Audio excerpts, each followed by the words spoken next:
On behalf of the ministry, I wish to pledge our prompt and diligent execution of assignments as directed by Your Excellency. With those remarks, it is now my pleasure to invite you to deliver your address and flag off the consignment before us. Ladies and gentlemen, His Excellency, the Deputy President of the Republic of Kenya.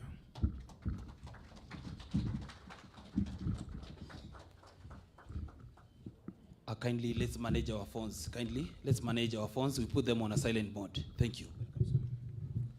Thank you. Please be seated. The chairman and the board of directors of KTDA and the management of the Tea Board of Kenya, PS Agriculture, and all our officers from the Ministry of Agriculture, and all stakeholders in the tea subsector, distinguished guests, ladies and gentlemen. It is my pleasure to preside over the flagging of ceremony of the second consignment of fertilizer to the smallholder tea grower this year under the Kenya Kwanza government fertilizer subsidy program as promised by His Excellency President William Ruto. The flagging of this second consignment of fertilizer to tea growers across the nation will ease the burden of farmers in a great way. The 3.7 billion Kenya shillings subsidy for the fertilizer announced by President Ruto saw the cost of 50 kg bag drop from 6,500 to 3,500 for our farmers. This is a promise we made and we have kept.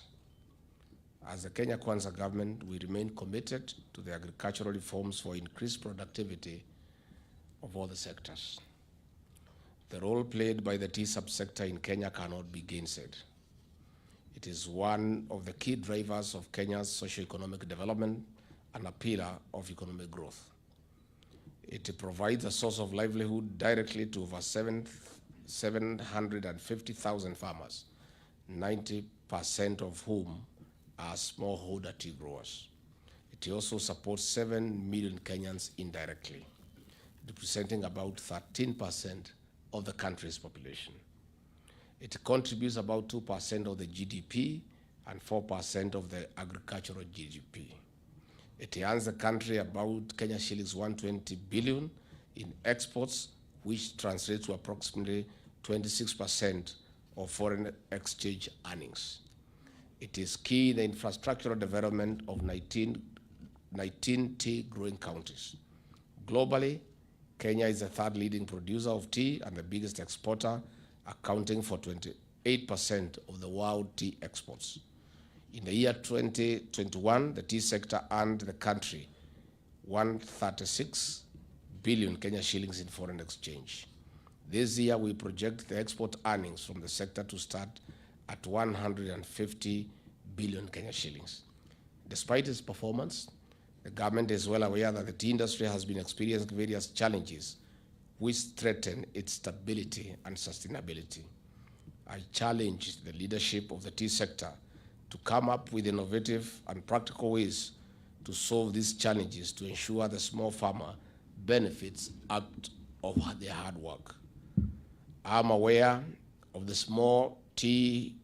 smallholder tea factories made a decision to fix a minimum reserve price to cushion farmers against the fluctuation of tea prices from an all-time low of $1.89 per kg.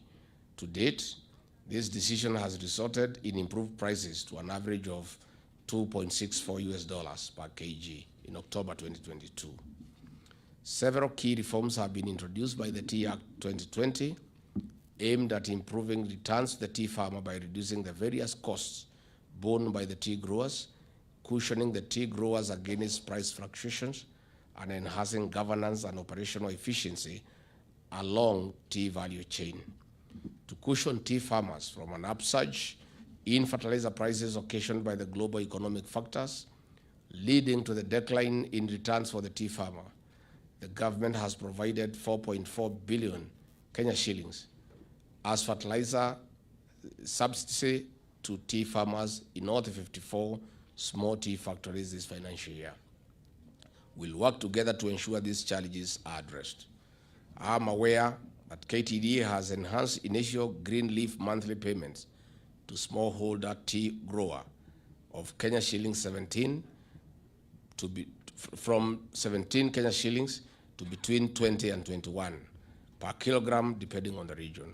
Monthly payments to tea farmers are also being remitted on a timely basis by the first week, that is the 5th of every month, as opposed to the third week, and I commend you.